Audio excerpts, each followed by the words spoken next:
Tercera parte: la ilustración. Capítulo 7: La ciencia ilustrada y la química se pone al día. La ilustración los historiadores suelen denominar ilustración al periodo que, más o menos, sigue al Renacimiento.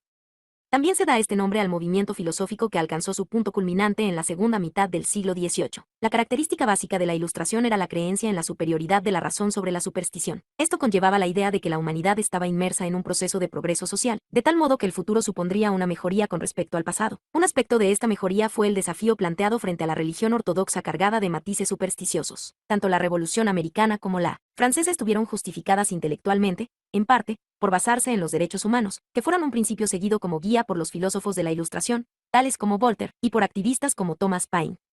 Aunque solo fue uno de los muchos factores que formaron parte de la Ilustración, el éxito de la física newtoniana al proporcionar una descripción matemática de un mundo ordenado desempeñó claramente un importante papel en el florecimiento de esta corriente durante el siglo XVIII, fomentando la aparición de filósofos que utilizaban una persuasión racionalista e impulsando también a los químicos y biólogos a pensar que los aspectos del mundo natural que entraban en sus disciplinas podrían asimismo explicarse tomando como base unas leyes sencillas.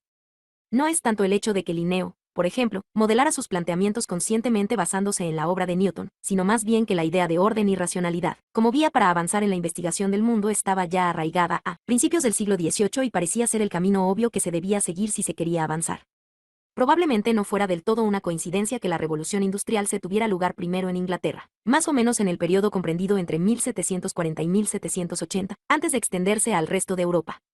Hay muchos factores que contribuyeron a que esta revolución se produjera en el lugar y en el momento en que lo hizo. Cabe citar, entre otros, las circunstancias geográficas y geológicas de Gran Bretaña, una isla de carbón, el temprano florecimiento de lo que se podría llamar democracia, mientras Francia estaba todavía gobernada por el anden régimen conservador y aristocrático, y Alemania era un mosaico fragmentado de pequeños estados, y, como un factor añadido, quizás, algún elemento de puro azar.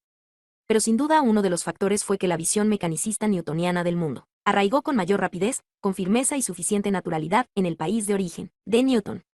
Una vez que estuvo en marcha la revolución industrial, esta dio un fortísimo impulso a la ciencia, por una parte estimulando el interés por temas tales como el calor y la termodinámica, que tuvieron una gran importancia práctica y comercial en la era del vapor, y por otra parte aportando nuevas herramientas que los científicos podían utilizar en sus investigaciones. Donde todo esto se ve más claro es en el caso de la química. Sí, los químicos se quedaron rezagados por detrás de otras ciencias, como la física, hasta bien entrado el siglo XVIII, no es porque fueran especialmente estúpidos o supersticiosos.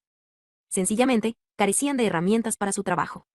En astronomía se podía investigar hasta cierto punto sin herramienta alguna, utilizando solo los ojos. La física, en el siglo XVII, se centraba en el estudio de objetos que se manipulaban fácilmente, como bolas que rodaban por planos inclinados o un péndulo que oscilaba. Incluso los zoólogos y los expertos en botánica podían realizar progresos sirviéndose de las más sencillas lentes de aumento o de microscopios. Sin embargo, lo que los químicos necesitaban, sobre todo, era una fuente de calor fiable y controlable para producir reacciones químicas. Si la fuente de calor era básicamente la forja del herrero, y no era posible medir las temperaturas, la experimentación química estaba condenada a ser un poco tosca y elemental. Incluso entrado ya el siglo XIX, para conseguir un calor más controlable y hacer experimentos más sutiles, los químicos se veían obligados a utilizar un número variable de velas y lámparas de alcohol con varias mechas que podían encenderse o apagarse individualmente. Para obtener una fuente localizada de calor intenso, tenían que utilizar un espejo Ustorio para concentrar los rayos solares. En cuanto a hacer mediciones precisas de lo que estaba sucediendo, Gabriel Fahrenheit, 1686 a 1736, no inventó el termómetro de alcohol hasta 1709, y para el termómetro de mercurio hubo que esperar hasta 1714, cuando este científico ideó también la escala de temperaturas que ahora lleva su nombre 87. Esto sucedía justo 2 años después de que Thomas Newcomen, 1663 a 1729, construyera la primera máquina de vapor de aplicación práctica para achicar por bombeo el agua que se infiltraba en las minas. Como veremos más adelante, lo que fallaba en el diseño de Newcomen fue incluso más importante que sus aciertos en cuanto a estimular el progreso de la ciencia durante la generación siguiente.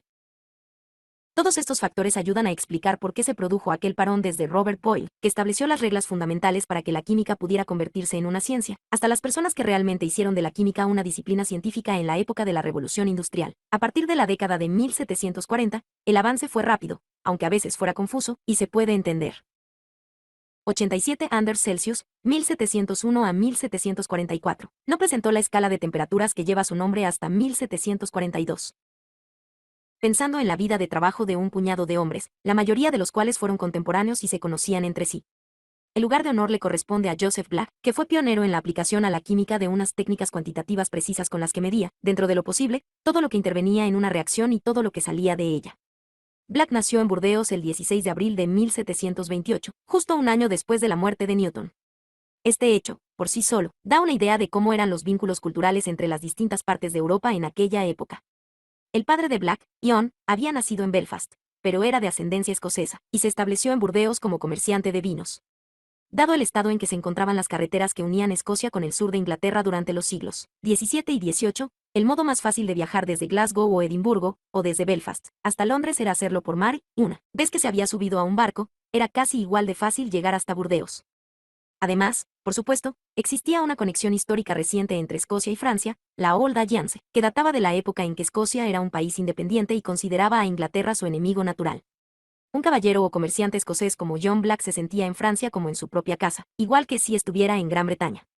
En Francia, se casó con Margaret Gordon, hija de otro escocés expatriado, y de su unión tuvieron 13 hijos, 8 hijos varones y 5 hijas, y todos ellos vivieron hasta la edad adulta, lo cual era, desde luego, inusual en aquella época. Además de una casa en la ciudad, en el barrio Chartrón de Burdeos, la familia Black poseía una granja y una casa de campo con un viñedo. Joseph creció en este entorno confortable y fue educado sobre todo por su madre, hasta que cumplió los 12 años y le enviaron a Belfast para que viviera con unos parientes, asistiendo allí a una escuela con el fin de prepararse para ser admitido en la Universidad de Glasgow, en la que entró en 1746. Al principio, Black estudió idiomas y filosofía, pero en 1748, dado que su padre le pedía que optara por una profesión, cambió a los estudios de medicina y anatomía, a los cuales se dedicó durante 3 años, siendo alumno de William Cuffien, 1710-1790, que era entonces el catedrático de medicina de aquella universidad. Las clases de Cuffien incluían química, siendo este profesor un maestro excelente con un conocimiento actualizado de la ciencia al nivel en que ésta se encontraba en aquella época. Además, Cuffien hizo por su parte una importante contribución cuando demostró que era posible conseguir temperaturas muy bajas cuando el agua u otros fluidos se evaporaban. Utilizando una bomba de aire para conseguir que los líquidos se evaporaran a baja presión y producir así frío, Cuffien, ayudado por un tal Dr. Dobson, que era uno de sus discípulos, inventó lo que de hecho fue el primer frigorífico. Después de superar los exámenes de medicina en Glasgow, Black se trasladó a Edimburgo, en 1751-1752, para llevar a cabo las investigaciones que le llevarían a obtener su título de doctor. Estas investigaciones fueron las que darían lugar a su más famosa contribución a la ciencia. En aquella época, había una gran preocupación entre la clase médica en relación con el uso de remedios de curanderos para aliviar los síntomas que producía la existencia de piedras en el sistema urinario, cálculos urinarios. Entre estos remedios, cuyo objeto era disolver las piedras que estaban produciendo malestar al paciente, había brebajes que desde un punto de vista moderno parecen asombrosamente fuertes, tales como potasa cáustica y otros álcalis también potentes. Sin embargo, estaban muy de moda, siguiendo el aval dado, pocos años atrás, a uno de estos remedios por Robert Walpole, el primer ministro británico, que estaba convencido de que dicho remedio le había curado. Figura 21. La máquina de Newcomen. Cuando Black era todavía estudiante de medicina, un álcali suave, conocido como magnesia blanca, había sido aceptado en la medicina como tratamiento para la acidez de estómago. Para su tesis doctoral, Black decidió investigar las propiedades de la magnesia blanca, con la esperanza de descubrir que podría ser un tratamiento aceptable para las piedras.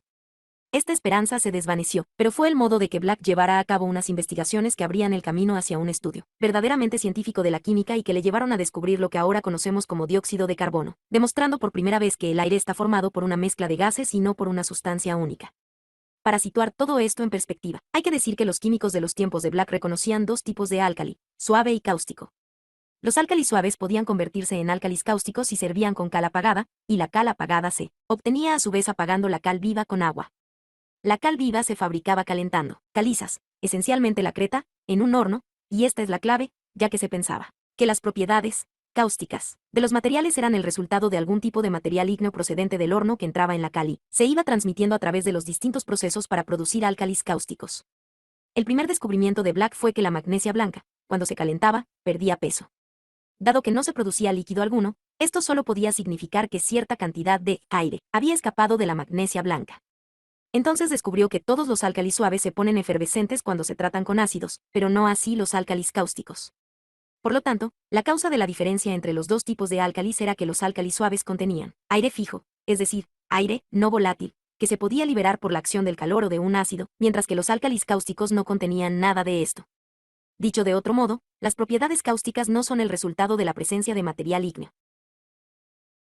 Todo esto condujo a una serie de experimentos en los que la balanza era un instrumento clave, ya que todo se pesaba a cada paso.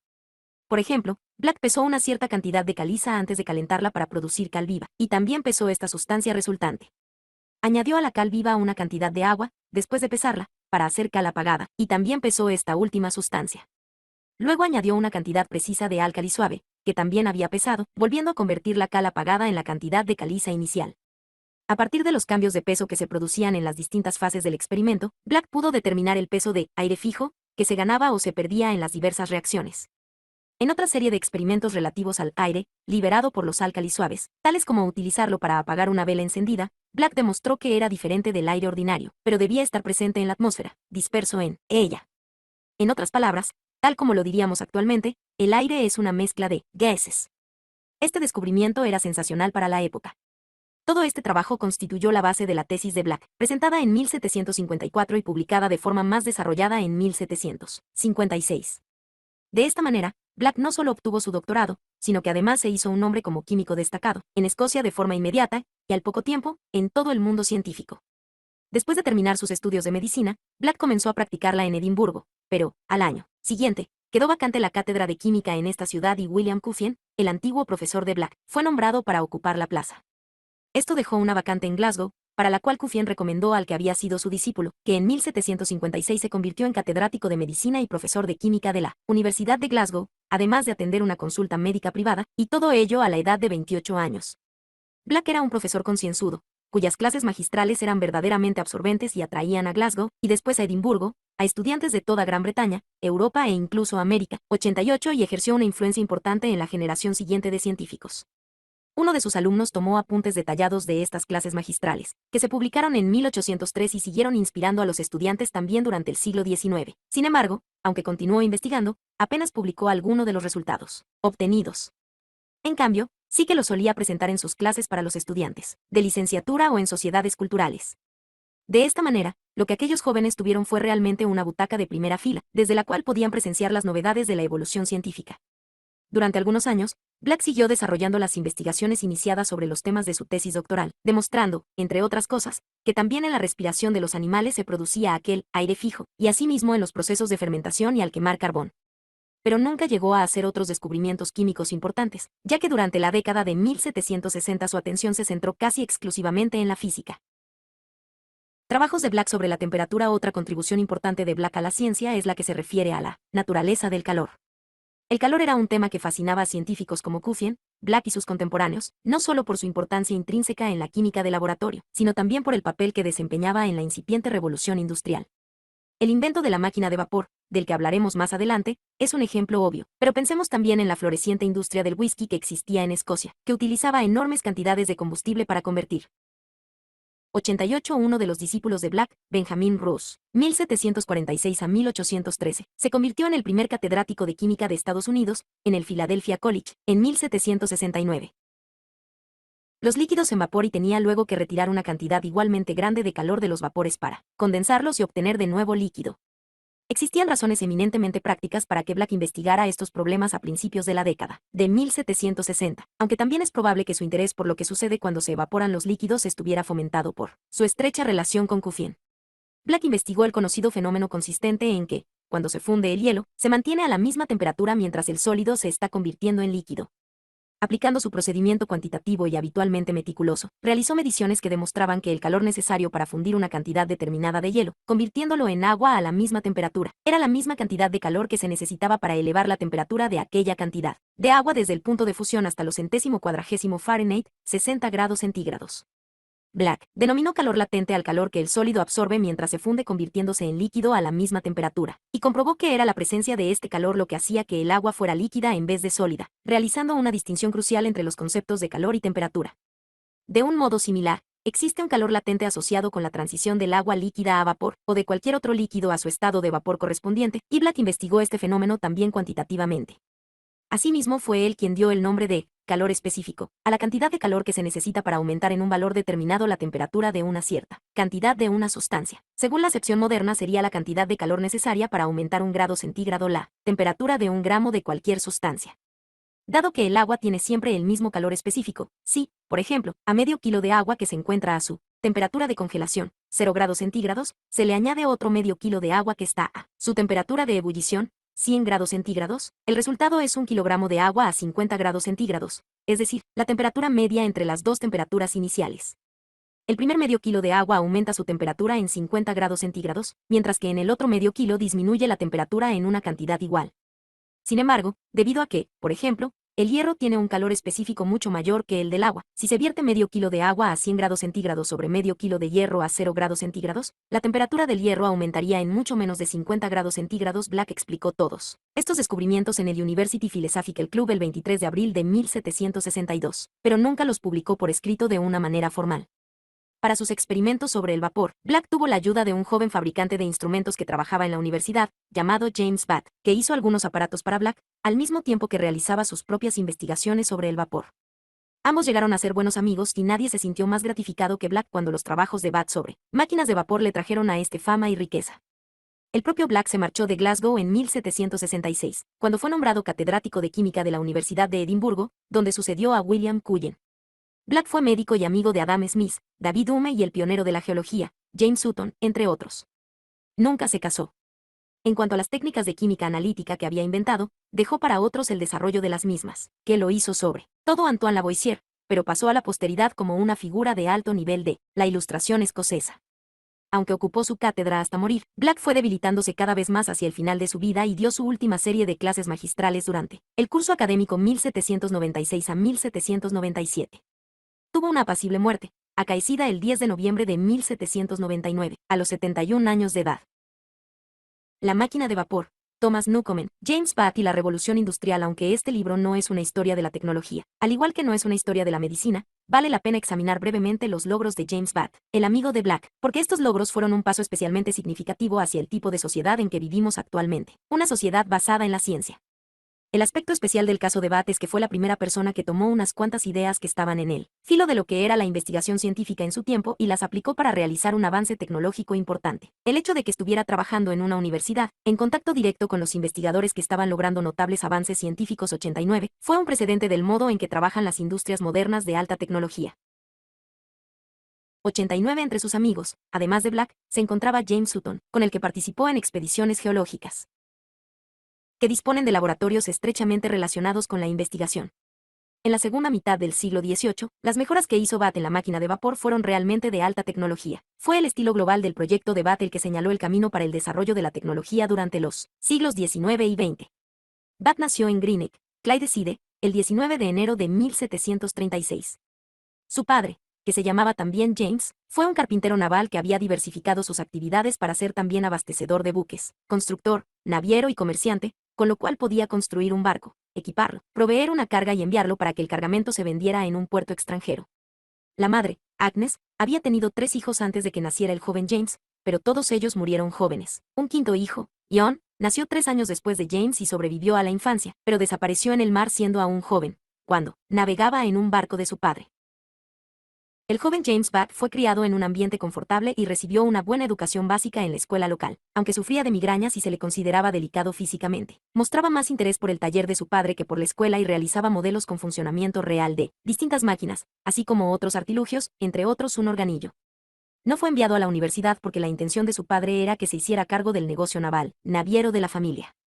Sin embargo, como resultado de una serie de quiebras de negocios que afectaron a la red de intereses de James padre, estos planes de futuro se esfumaron, y cuando le faltaban un par de años para cumplir los 20, el joven James tuvo que enfrentarse de repente a la perspectiva de tener que buscar por sí mismo un modo de ganarse la vida. En 1754 fue a Glasgow para aprender el oficio de fabricante de instrumentos matemáticos y, más tarde, se trasladó a Londres, donde, a cambio de su trabajo y del pago de una tasa de 20 guineas, uno de los mejores fabricantes de instrumentos del país le dio un curso acelerado, una especie de aprendizaje comprimido, durante un año.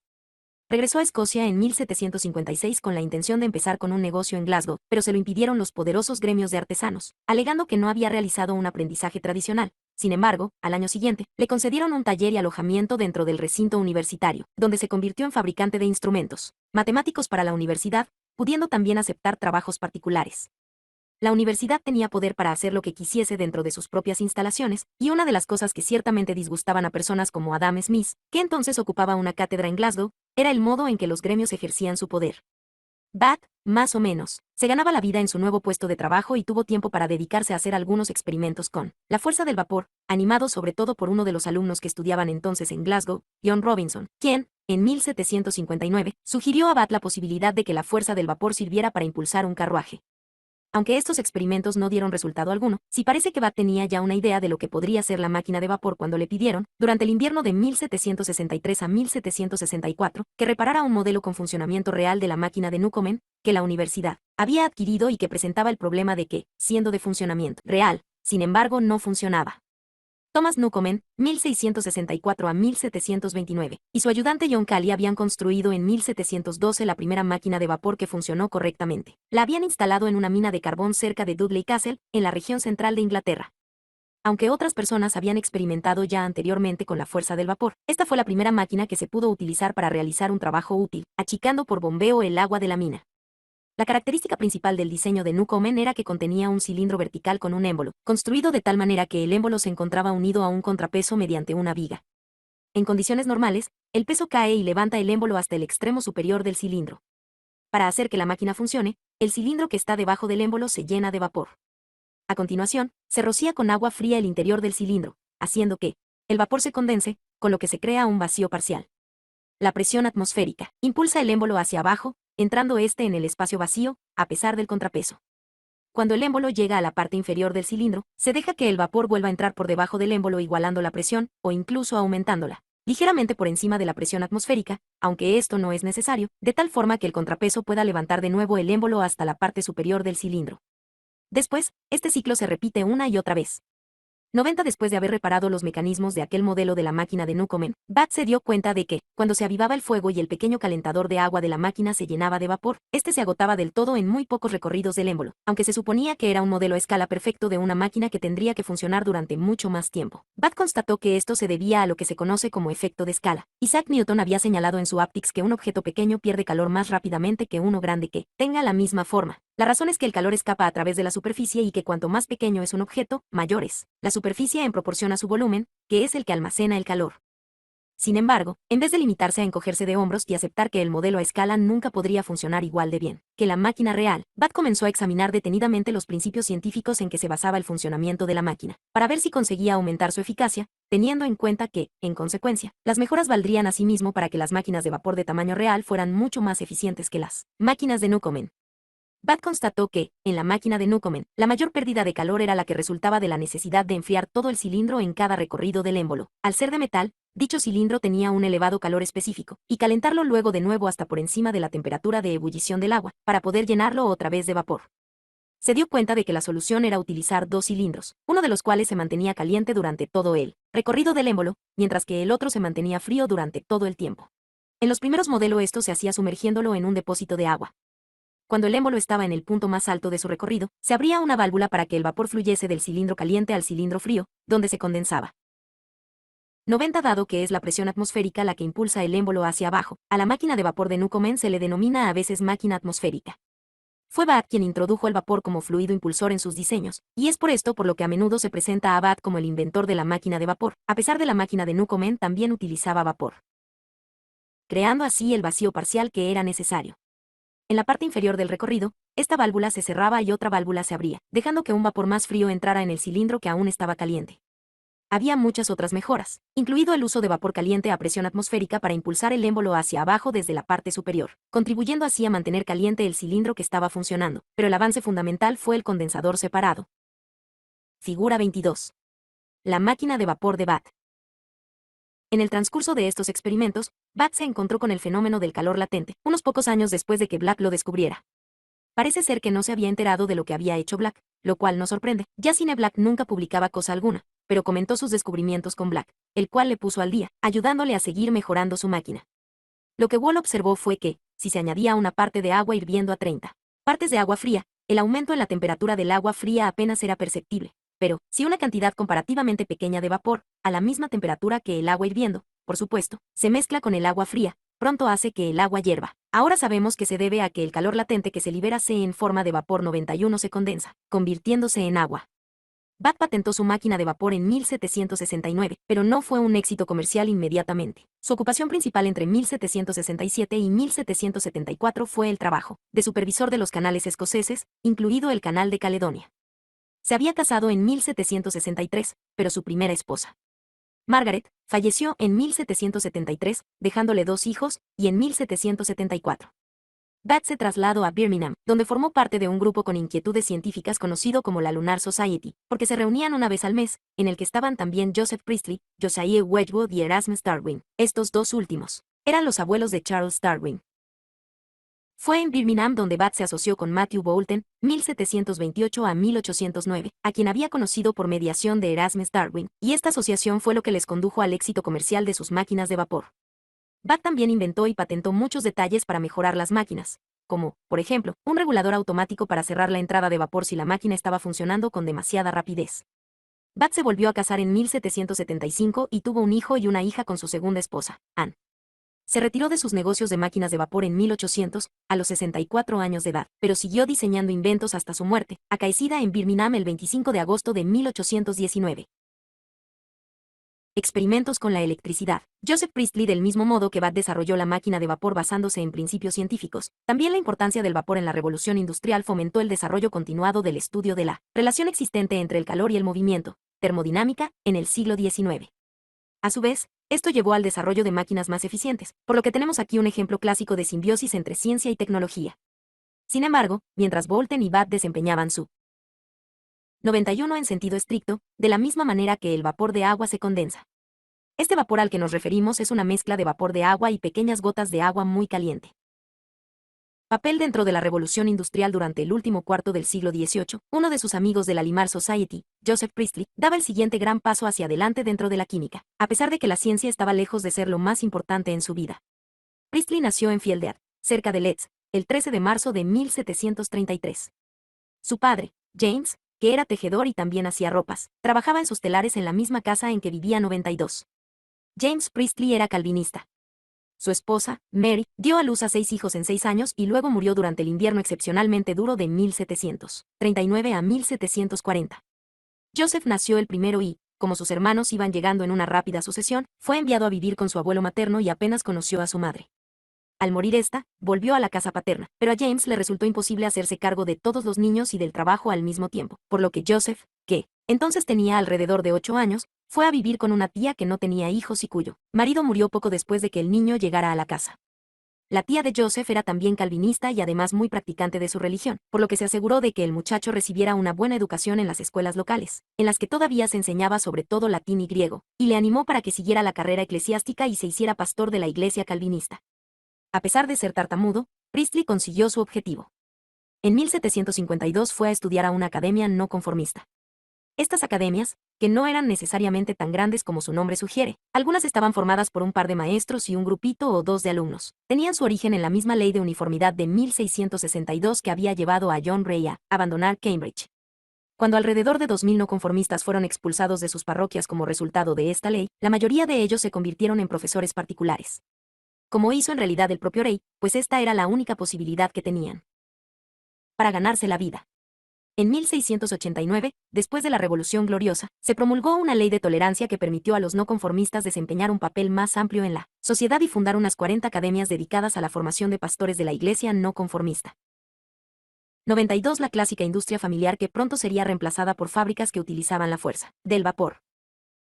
Por razones religiosas obvias, estas academias mantenían en general buenas relaciones con las universidades escocesas y muchos de sus alumnos fueron a estudiar a las de Glasgow y Edimburgo.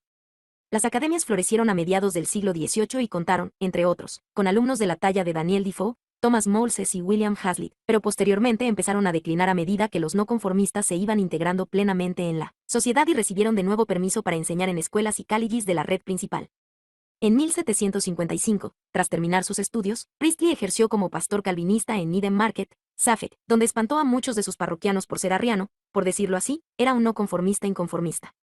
Comenzó con unas opiniones más o menos ortodoxas sobre la Trinidad, pero, mientras estaba en Needham Market, después de hacer su propio estudio detallado de la Biblia, se convenció de que la idea de la Santísima Trinidad era absurda y se hizo arriano. Desde Needham Market, Priestley se trasladó a Nantwich, Cheshire, y posteriormente fue a enseñar a la Warrington Academy, situada a medio camino entre Liverpool y Manchester. Fue allí donde se casó con Mary Wilkinson, la hermana de John Wilkinson, un fabricante de hierro que hizo una fortuna con los armamentos. La pareja tuvo 3 hijos y una hija. En gran medida gracias a Priestley, la Warrington Academy fue una de las primeras instituciones de enseñanza inglesas que sustituyó el tradicional estudio de la cultura clásica por clases de historia, ciencia y literatura inglesa. Los intereses intelectuales de Priestley eran de amplio espectro, figurando entre sus primeras obras escritas una gramática inglesa y un esquema biográfico que establecía las relaciones cronológicas entre figuras importantes de la historia, abarcando el periodo comprendido entre el año 1200 AC y el siglo XVIII.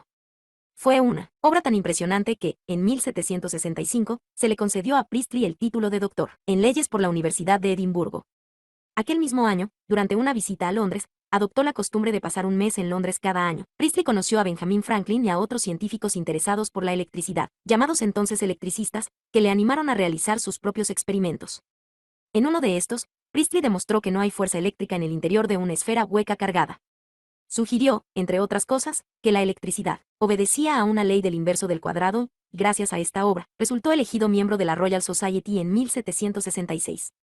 Cuando ya había escrito 6 libros sobre temas no científicos, escribió también una historia de la electricidad, que se publicó en 1767, contenía unas 250.000 palabras y le consagró como profesor e historiador de la ciencia. Tenía entonces 34 años, pero todos los logros que había alcanzado hasta el momento eran solo un mero indicio de lo que estaba por llegar. Aunque, en términos relativos, la ciencia era tan solo una parte secundaria de la vida activa y plena de Priestley, no disponemos de espacio en este libro para situar esta en su propio contexto, y únicamente podemos esbozar el papel que desempeñó como teólogo y discrepante radical en las décadas turbulentas de finales del siglo XVIII. En 1767, Priestley volvió a trabajar como pastor en un templo de Leeds. Al mismo tiempo que se desarrollaba su interés por la química, escribía panfletos, criticando la forma en que el gobierno británico trataba a las colonias americanas 93. Y continuaba su búsqueda de la verdad religiosa, inclinándose hacia las opiniones de los unitarios, una secta profundamente arriana que sería fundada en 1774. La fama de Priestley se extendió, y hacia el final de su estancia en Leeds en 1773, fue invitado por el político Big Lord Shelburne para que trabajara como su bibliotecario, con un sueldo de 250 libras esterlinas al año, además de alojamiento gratuito en una casa situada en la finca de Shelburne mientras durara el empleo y una pensión vitalicia cuando dejara de prestar sus servicios. El trabajo de bibliotecario le ocupaba muy poco tiempo, siendo en realidad sus funciones principales la de consejero político y portavoz intelectual de Shelburne, además de trabajar a tiempo parcial como tutor de los 2 hijos de Lord, lo cual le dejaba horas libres para sus trabajos científicos, subvencionados en gran medida por Shelburne, y para otros intereses propios. Como secretario de Estado, cargo que ejerció desde 1766, cuando tenía solo 29 años, hasta 1768, Shelburne había intentado fomentar una política de conciliación con respecto a las colonias americanas, pero el rey Jorge III le pagó sus esfuerzos destituyéndole. En 1782, después de que su desastrosa política hubiera provocado la derrota de 93, Thomas Jefferson se apropió de algunas de las bellas frases que aparecen en los escritos de Priestley sobre la libertad y las incorporó a la Declaración de Independencia Americana. Gran Bretaña en la Guerra de Independencia Americana. El rey no tuvo más remedio que recurrir a Shelburne por ser este el único estadista que tenía la credibilidad necesaria para poder llevar a cabo la difícil tarea de establecer la paz con las antiguas colonias. Pero para entonces Priestley se había marchado. Ya en 1780, sus manifestaciones abiertas como disidente habían llegado a convertirle en un estorbo político incluso para Lord Shelburne, que jubiló a su bibliotecario, pagándole la pensión prometida de 150 libras esterlinas anuales.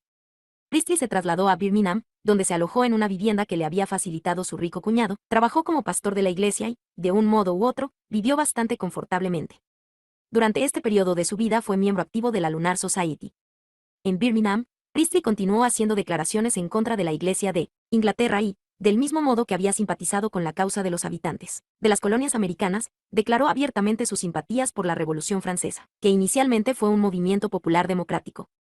Las cosas llegaron a un punto crítico cuando Priestley y otros partidarios del nuevo gobierno francés organizaron una cena en Birmingham para celebrar el segundo aniversario de la toma de la Bastilla.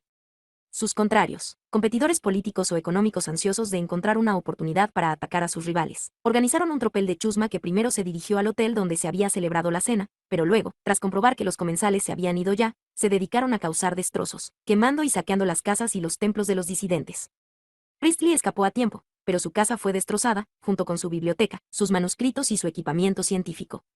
Priestley se trasladó a Londres, intentando al principio resistir y luchar verbalmente, por su causa, pero su posición se volvió insostenible cuando la Revolución Francesa se convirtió en un desorden sangriento y la hostilidad contra Francia se reavivó a causa de la guerra. A su posición en Inglaterra le hizo un flaco favor el hecho de que los revolucionarios de París le ofrecieran la nacionalidad francesa. En 1794, cuando Priestley tenía ya 61 años, emigró junto con su esposa a Norteamérica, siguiendo a sus hijos, que habían emigrado el año anterior. Todavía se las arregló para publicar 30 obras después de 1791, mientras vivía tranquilamente en Northumberland, Pensilvania. Falleció allí el 6 de febrero de 1804. Como químico, Priestley era un gran experimentador y un teórico malísimo. Cuando comenzó sus trabajos, solo se conocía la existencia de dos gases, o aires, el aire propiamente dicho, del que, a pesar de los trabajos de Black, todavía no se sabía que era una mezcla de gases, y el dióxido de carbono, o aire fijo. El hidrógeno, o aire inflamable, fue descubierto por Henry Cavendish en 1776. Priestley identificó otros 10 gases, entre los cuales figuran, con sus nombres actuales, el amoníaco, el ácido clorhídrico, el anhídrido nitroso, gas de la risa y el dióxido de azufre. Su descubrimiento más importante, por supuesto, fue el oxígeno, pero, a pesar de que realizó experimentos que ponían de manifiesto la existencia del oxígeno como un gas en sí mismo, explicó dichos experimentos según la teoría del flogisto, que había sido propuesta por el químico alemán George Stahl, 1660 a 1734. Esta teoría explicaba la combustión como el efecto producido por el hecho de que una sustancia llamada flogisto abandonase el cuerpo al producirse la combustión de este. Por ejemplo, según la terminología moderna, en la combustión de un metal este se combina con oxígeno para formar un óxido metálico, una sustancia que en los tiempos de Priestley se denominaba calx. La palabra calx y su plural calces se emplean actualmente con el significado residuos o escorias de la calcinación o cenizas metálicas. En los tiempos de Priestley, sin embargo, parece ser que esta palabra se refería a los óxidos metálicos en general. N de la T. Según la teoría del flogisto, lo que sucedía era que el flogisto escapaba del metal y dejaba el óxido metálico. Según esto, cuando el óxido metálico se calienta, el flogisto se vuelve a combinar con él, o, más bien, vuelve a entrar en él, para formar el metal. La razón por la cual no se produce la combustión de un cuerpo en ausencia de aire, según Stahl, es que el aire es necesario para absorber el flogisto. La teoría del flogisto funcionó, siguiendo una moda, mientras la química fue una ciencia vaga y cualitativa.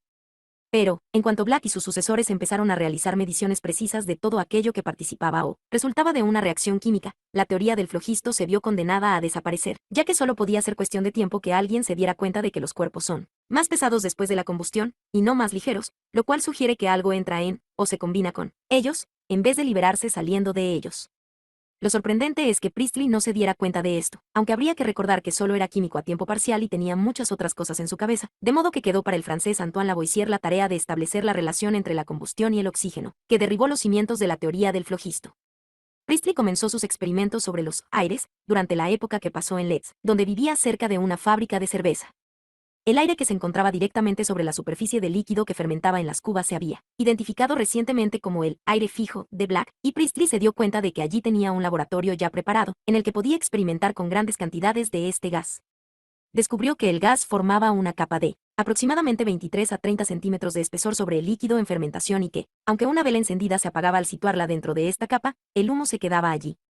Añadiendo humo a la capa de dióxido de carbono, Priestley hizo que este gas fuera visible, de tal modo que se pudiera observar ondas en su superficie, la frontera entre el dióxido de carbono y el aire limpio, y se viera cómo fluía sobre el borde de la cuba y caía al suelo. Priestley experimentó disolviendo aire fijo procedente de las cubas en agua y descubrió que, lanzando agua hacia atrás y hacia adelante de un recipiente a otro dentro del aire fijo durante unos pocos minutos, podía producir una agradable bebida efervescente. A principios de la década de 1770, en parte como resultado de un intento fracasado de encontrar un medio para prevenir el escorbuto 94. Priestley consiguió refinar esta técnica obteniendo dióxido de carbono a partir de la caliza utilizando ácido sulfúrico y disolviendo después el gas en agua a presión. Como resultado de esto surgió una pasión por la soda, que se extendió a toda Europa. Aunque Priestley no buscaba compensaciones económicas por su innovación, se hizo justicia, ya que a causa de este invento Lord Selboom oyó por primera vez hablar de Priestley mientras viajaba por Italia en 1772. 94. Gracias a este trabajo, Priestley fue considerado como posible candidato a una plaza de naturalista para el segundo viaje de James Cook alrededor del mundo, pero fue rechazado por motivos religiosos. Este hecho le indujo a hacer el siguiente comentario: creía que esto era una cuestión de filosofía y no de divinidad. puesto que fue Shelburne quien hizo que Priestley tuviera tiempo para dedicarse más intensamente a la química durante los años siguientes, y quien le facilitó el lugar, su propiedad de Calne, en Wiltshire, y el dinero para los experimentos que le llevarían a descubrir el oxígeno. Bien se podría decir que este descubrimiento debe mucho a la industria cervecera. El descubrimiento del oxígeno mientras estaba en Leeds. Priestley comenzó también a sospechar que el aire no era una sustancia simple. Realizando experimentos con ratones descubrió que la capacidad del aire para mantener la vida podía agotarse, de algún modo con la respiración, porque el aire podía llegar a no ser adecuado para respirar. Sin embargo, la respirabilidad del aire se podía restablecer mediante la presencia de plantas. Fueron los primeros indicios del proceso de fotosíntesis, en el que el dióxido de carbono se descompone y se libera oxígeno.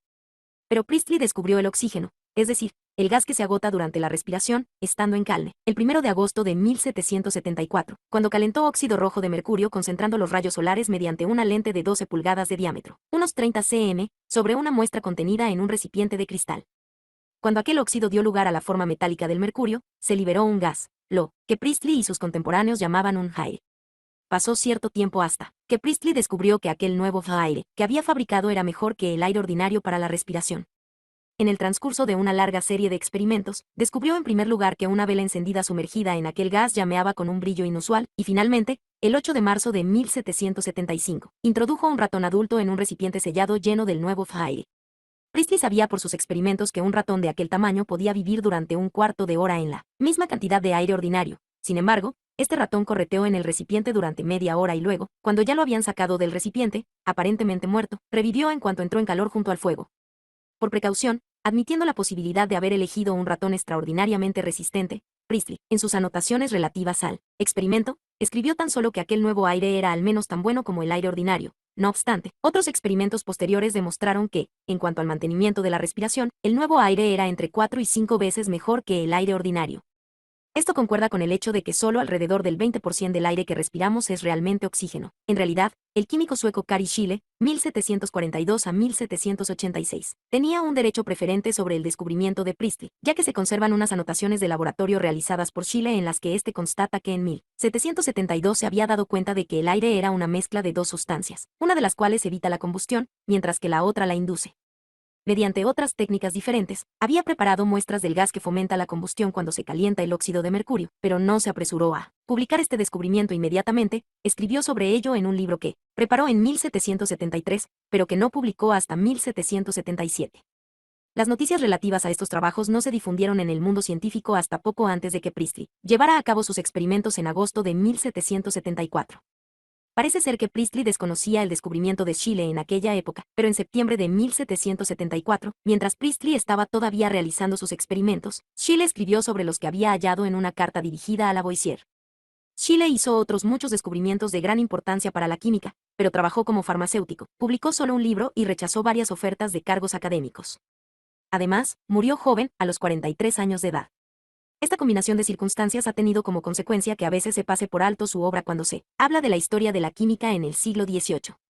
Sin embargo, con respecto al descubrimiento casi simultáneo del oxígeno por parte de Schiele y de Priestley, lo realmente importante no es quién lo hizo primero, sino el hecho de que lo sucedido nos recuerda que en la mayoría de los casos la ciencia progresa mediante pasos sucesivos, construyendo sobre lo que ya se ha descubierto y utilizando los medios tecnológicos del momento, por lo que, en gran medida, es una cuestión de suerte que sea un individuo u otro quien haga primero un descubrimiento y consiga que su nombre quede inscrito en el libro de la historia. Para bien o para mal, es el nombre de Priestley el que está asociado con el descubrimiento del oxígeno, aunque indudablemente fuera Schiele quien lo descubrió primero, e incluso a pesar de que Priestley continuara explicando sus descubrimientos haciendo referencia a la teoría del flogisto. Sin embargo, solo sucede ocasionalmente que un descubridor no consiga que su nombre vaya ligado en los libros de historia a un descubrimiento concreto, o a la formulación de una ley, porque nunca se preocupó de hablar con nadie sobre su trabajo y porque se sintiera satisfecho en el aspecto científico con el mero hecho de realizar experimentos para saciar su curiosidad personal. El ejemplo típico de esta rara especie de científico es Henry Cavendish, un contemporáneo de Priestley, que publicó lo suficiente para convertirse en una figura importante en el desarrollo de la química durante la segunda mitad del siglo XVIII, pero no publicó una gran cantidad de resultados, especialmente en física, que durante el siglo siguiente fueron descubiertos independientemente por otros científicos, cuyos nombres aparecen en los libros de historia debidamente ligados a sus descubrimientos. No obstante, había razones extraordinarias de tipo familiar, sobre todo su gran fortuna, por las que, cualesquiera que fueran sus inclinaciones, Cavendish estaba en buena situación para dedicarse a ellas y también para seleccionar y elegir lo que quería publicar cuando se le planteaba esta decisión.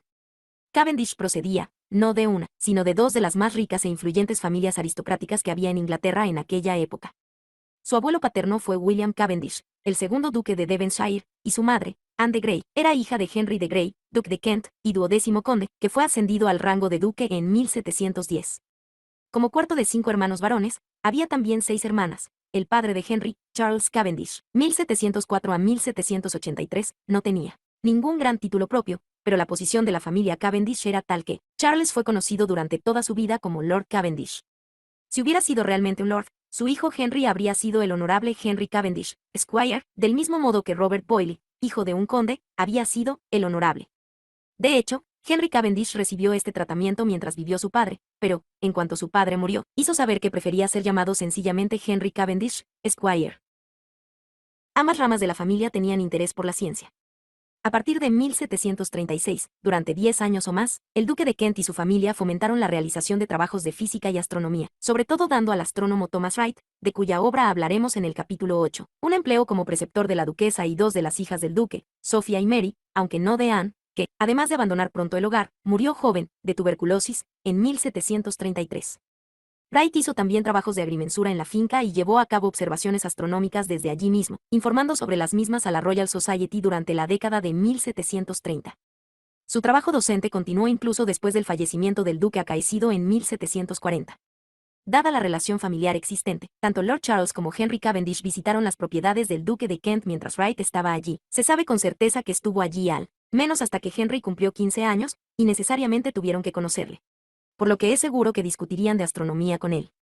Todo hace pensar que fue así, ya que el propio Charles Cavendish estaba tan interesado por la ciencia en aquellos momentos, hacia la mitad de su vida, que renunció al papel tradicional de los jóvenes miembros de la aristocracia, la política, para dedicarse a la ciencia.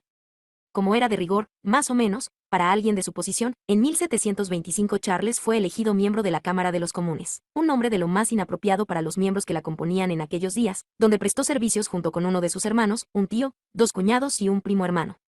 Charles Cavendish fue diligente y capaz como miembro del Parlamento, y resultó ser un hábil administrador estrechamente implicado en los trabajos relacionados con la construcción del primer puente que se hizo en Westminster, el primer puente nuevo construido sobre el Támesis en Londres desde que se había construido el llamado Puente de Londres. Sin embargo, al cabo de 16 años, durante los cuales Robert Walpole fue primer ministro 95, decidió que ya había cumplido suficientemente su deber para con el país, y en 1741, cuando tenía 37 años de edad. 95 Walpole encabezó un gobierno Whig, estrechamente identificado en aquella época con el triunfo de la Revolución Gloriosa. Los Lowries de la oposición fueron todavía, hasta la década de 1740, en gran medida jacobitas, y es lógico pensar que un cambio de gobierno durante aquellos 16 años hubiera podido llevar a la restauración de la dinastía de los Estuardo. Esta posibilidad no empezó a desvanecerse realmente hasta la derrota del príncipe Carlos, Bonnie Prince Charles, en Culloden, que puso fin a su rebelión de 1745. Y el joven Henry tenía solo 10, se retiró de la política para dedicarse a la ciencia. Como científico era un aficionado entusiasta, más bien en la tradición de los miembros de la Royal Society, y muy hábil para el trabajo experimental. Su destreza fue alabada por Benjamin Franklin. Uno de sus trabajos más intrigantes fue la invención, en 1757, de unos termómetros que mostraban las temperaturas máxima y mínima registradas durante la ausencia del observador, lo que actualmente conocemos como termómetros de máxima y mínima. Sin embargo, aunque no era un científico de primera categoría, Charles Cavendish pronto hizo que sus habilidades administrativas fueran muy útiles tanto para la Royal Society, de la que había sido elegido miembro justo 3 meses después de la muerte de Newton, como para el Real Observatorio de Greenwich, al mismo tiempo que fomentaba la vocación de su hijo Henry. Charles Cavendish había contraído matrimonio con Anne de Grey en 1729, cuando aún no había cumplido los 25 años, y Anne era 2 años más joven que él. Los padres de ambos habían sido amigos durante años e indudablemente veían con agrado este enlace, pero carecemos de información sobre el aspecto romántico de esta relación, salvo que parecía existir amor, ya que en aquellos tiempos los hijos varones de la aristocracia normalmente no se casaban hasta después de cumplir los 30 años. Lo que sí sabemos es lo ricos que eran ambos contrayentes, porque en el contrato de matrimonio figuran todos los detalles al respecto.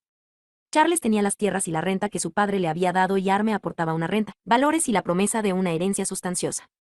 Christopher Nickel y Russell en Second Match 96 han calculado que en la época en que se casaron, además de unas propiedades considerables, Charles Cavendish disponía de una renta anual de al menos 2.000 libras esterlinas, que fue aumentando con el tiempo.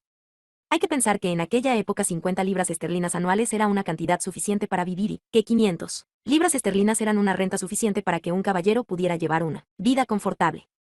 Anne Cavendish, como se llamó por su matrimonio, aunque habitualmente se le llamaba Lady Anne, ya había mostrado signos de lo que iba a ser su enfermedad. 96 Cavendish, de Experimental Life. Fatal, siendo propensa a lo que se calificó de severos resfriados, pero que de manera inquietante incluía expectoraciones de sangre.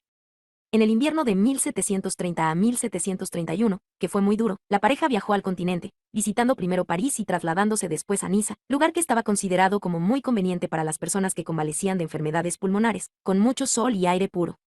Fue allí, el 31 de octubre de 1731, donde Anne dio a luz a su primer hijo, al que se bautizó como Henry por ser este el nombre de su abuelo materno. Después de realizar otros recorridos por el continente, en parte buscando tratamiento médico para la enfermedad de Anne, la familia regresó a Inglaterra, donde el hermano de Henry, Frederick, bautizado con el nombre del príncipe de Gales, nació el 24 de junio de 1733.97 cuando aún no habían transcurrido 3 meses. El 20 de septiembre de 1733, Anne murió. Charles Cavendish nunca volvió a casarse y, a efectos prácticos, Henry Cavendish nunca tuvo una madre, cosa que podría explicar en parte algunas de sus peculiaridades como adulto.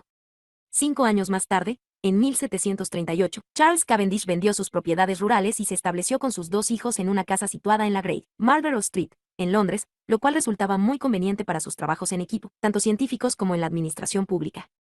Aunque Charles Cavendish se había educado en Eton, sus 2 hijos fueron enviados a una escuela privada en Hackney y posteriormente a Peterhouse, en Cambridge, siguiendo Frederick siempre el camino que iba abriendo su hermano. Henry llegó a Cambridge en noviembre de 1749, cuando tenía 18 años, y permaneció allí durante 3 años y 3 meses. Se marchó de Cambridge sin conseguir la licenciatura, como hacían muchos jóvenes caballeros de la aristocracia, pero no sin sacar provecho plenamente de lo que Cambridge podía ofrecer en cuanto a educación, que no era mucho, ni siquiera en la década de 1760. Fue después de que Henry abandonara Peterhouse cuando Frederick cayó desde la ventana de su habitación, en algún momento durante el verano de 1754, y sufrió heridas en la cabeza, que le dejaron un daño cerebral irreversible. En parte gracias al dinero de la familia, que hacía. 97 Frederick había venido al mundo 2 años después de nacer Henry, y moriría también 2 años después de morir Henry, en 1812. Charles, Henry y Frederick Cavendish vivieron todos ellos hasta los 79 años de edad. Posible que tuviera siempre criados de confianza o compañeros que cuidaran de él, esto no le impidió llevar una vida independiente, pero fue la causa de que nunca pudiera seguir los pasos de su padre en el campo político ni en el científico. Henry Cavendish no tenía ningún interés por la política, pero estaba fascinado por la ciencia. Una vez que los 2 hermanos hubieron realizado juntos el Gran Tour de Europa, Henry se estableció en la casa de Great Marlborough Street y dedicó toda su vida a la ciencia, inicialmente en colaboración con su padre. Algunos miembros de la familia criticaron esta actitud, considerándola egoísta y caprichosa, y opinaron también que no era muy decente que un Cavendish participara en experimentos de laboratorio, pero Charles Cavendish no podía, desde luego, poner objeciones a que su hijo sintiera la misma pasión que él por la ciencia. Hay varias anécdotas sobre la supuesta tacañería de Charles con respecto a Henry. Pero, en la medida en que haya algo de cierto en esas historias, lo único que reflejan es que el viejo Cavendish manejaba su dinero con una prudencia que le era proverbial. Charles Cavendish estaba siempre al acecho para encontrar modos de acrecentar su fortuna y ponía cuidado en no gastar más de lo necesario, pero entendía como necesario lo que era adecuado para el hijo de un duque.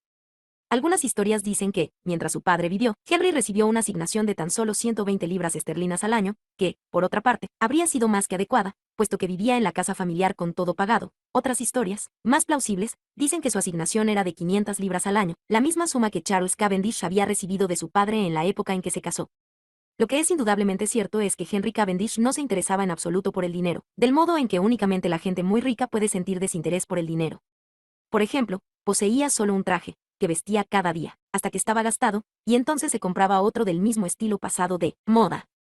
También era muy monótono en sus hábitos alimentarios, cenando casi siempre una pierna de cordero cuando estaba en su casa. En una ocasión en que varios amigos científicos estaban invitados a cenar, el mayordomo preguntó qué se debía preparar para la cena. Una pierna de cordero, respondió Cavendish. Al decirle el mayordomo que esto no sería suficiente, Henry replicó, entonces prepara 2. Pero la actitud de Henry Cavendish con respecto al dinero se ilustra mejor en el relato bien documentado de una visita que le hizo su banquero, mucho después de que Charles Cavendish hubiera muerto. El banquero estaba preocupado porque Henry había acumulado unas 80.000 libras esterlinas en su cuenta corriente y le urgió a que hiciera algo con aquel dinero. Cavendish se puso furioso porque le hubieran molestado con aquella pregunta fastidiosa, recordándole que era su trabajo como banquero cuidar del dinero y que si le volvía a aburrir con tales trivialidades, se llevaría su cuenta a otro sitio. El banquero, algo nervioso, continuó con la sugerencia de que quizá fuera conveniente invertir la mitad del dinero. Cavendish estuvo de acuerdo y le dijo al banquero que hiciera con el dinero lo que le pareciese mejor, pero que no volviera a molestarle con el asunto, porque, si lo hacía, cerraría la cuenta. Afortunadamente, los banqueros eran honestos y colocaron aquel dinero de Cavendish en inversiones seguras, y así lo hicieron siempre en lo sucesivo con otras cantidades. Cuando murió, Henry Cavendish tenía inversiones con un valor nominal de más de 1 millón de libras esterlinas, aunque su valor real de mercado en aquel momento era algo inferior al millón. La base de aquella riqueza provenía en parte del éxito que tuvo Charles Cavendish aumentando su propia fortuna, aunque también contribuyó una herencia que le llegó poco antes de morir y que formó parte del patrimonio que heredó Henry. A Frederick le dejó solo lo suficiente para que llevara una vida confortable como caballero, porque, además de ser el hijo menor, sus problemas mentales le hacían incapaz de manejar una fortuna. Charles Cavendish tenía una prima hermana, Elizabeth, que era hija de su tío James. Elizabeth se casó con Richard Chandler, un político que era hijo del obispo de Durham. El único hermano de Elizabeth, William, se casó con otro miembro de la familia Chandler, Barbara. En 1751 murieron James y William Cavendish. Este último no dejó herederos, por lo que Elizabeth y Richard, que tomó entonces el apellido Cavendish, eran los únicos que quedaban en aquella línea de la familia y por consiguiente fueron los herederos de James Cavendish. Sin embargo, tampoco Richard y Elizabeth tuvieron hijos, y Richard murió antes que su esposa, quedando ésta como heredera de una enorme fortuna en tierras y valores mobiliarios. Cuando Elizabeth murió, en 1779, toda esta riqueza se la dejó a Charles, que era el único primo varón que aún vivía y su pariente más cercano en la familia Cavendish. Al morir Charles Cavendish, en 1783, a los 79 años de edad, la fortuna acumulada pasó a Henry, que entonces tenía 52 años. Después de esto, alguien se refirió a él llamándole, el más rico de los sabios y el más sabio entre todos los ricos. Siguiendo la tradición familiar, en 1810, cuando Henry murió, dejó su fortuna a unos parientes cercanos, siendo el principal beneficiario George Cavendish, hijo del cuarto duque de Devonshire, que a su vez era primo hermano de Henry Cavendish y hermano del quinto duque. La madre de George era Charlotte Boyle, hija del tercer conde de Burlington. Uno de los descendientes de George, su nieto William, se convirtió en el séptimo duque de Devonshire en 1858, cuando murió el sexto duque, quien nunca se casó. Este William Cavendish, después de aumentar la fortuna familiar aún más gracias a sus negocios con el hierro y el acero, y de, entre otras cosas, prestar servicios durante 9 años como rector de la Universidad de Cambridge, fue quien aportó los fondos para construir el Cavendish Laboratory en Cambridge durante la década de 1870. William Cavendish nunca mencionó oficialmente si su intención era que el laboratorio fuera un monumento a su antepasado, pero esta denominación garantizó, como ya veremos, que el nombre Cavendish estuviera presente en la vanguardia de la investigación sobre física mientras se producían los avances revolucionarios que se produjeron a finales del siglo XIX y durante el siglo XX. Es posible que el propio Henry Cavendish pudiera haber tenido dudas sobre la sabiduría de dejar que parte de la riqueza familiar acabara yendo fuera de la familia. Sin embargo, aunque difícilmente se le puede tachar de derrochador, no tenía reparos en gastar dinero cuando había una buena razón para hacerlo. Por supuesto, empleó a algunos ayudantes para que colaboraran en sus trabajos científicos, pero también se aseguró de que tuvieran unas instalaciones adecuadas en las que realizar aquellas tareas. Por lo tanto, si hubiera vivido en la década de 1870, habría comprendido lo necesaria que era una institución como el Cavendish Laboratory y habría aprobado el gasto que se hizo. Poco antes de morir su padre, Henry alquiló en Hampstead una casa de campo que utilizó durante unos 3 años. Después de 1784, puso en alquiler la casa de Great Marlborough Street, pero compró otra casa en la ciudad cerca de Bedford Square, una casa que aún existe, y, después de marcharse de Hampstead, compró otra casa de campo en Clapham Common, al sur del río Támesis. En todos estos lugares, su vida giraba siempre en torno a su trabajo científico y no tenía en absoluto vida social, salvo los encuentros con otros científicos. Henry Cavendish era terriblemente tímido y rara vez salía, excepto para acudir a reuniones científicas. Además, en estas reuniones, solía suceder que los que llegaban tarde le encontraban fuera, al lado de la puerta, intentando armarse de valor para entrar, y esta actitud era la habitual incluso mucho después de que hubiera llegado a ser un científico respetado de pleno derecho. Se comunicaba con sus criados escribiéndoles notas, siempre que era posible. Además, hay varias anécdotas en las que se cuenta que, al encontrarse inesperadamente con una mujer, a la que no conociera con anterioridad, se tapaba los ojos con la mano y, literalmente, salía corriendo. A menudo viajaba por Gran Bretaña en un carruaje durante los meses de verano, acompañado por uno de sus ayudantes, realizando investigaciones científicas, se interesaba por la geología, y visitando a otros científicos. Como ya hemos dicho, su vida social giraba en torno a la ciencia. En 1758, Henry Cavendish asistió por primera vez a una reunión de la Royal Society, a la que acudió como invitado de su padre. Fue elegido miembro por sus propios méritos en 1760, y aquel mismo año, entró a formar parte del Royal Society Club, una sociedad que organizaba cenas y estaba formada por miembros de la Royal Society, pero era una institución separada de esta. Durante los 50 años siguientes asistió a casi todas las cenas del club, que se celebraban semanalmente durante la mayor parte del año.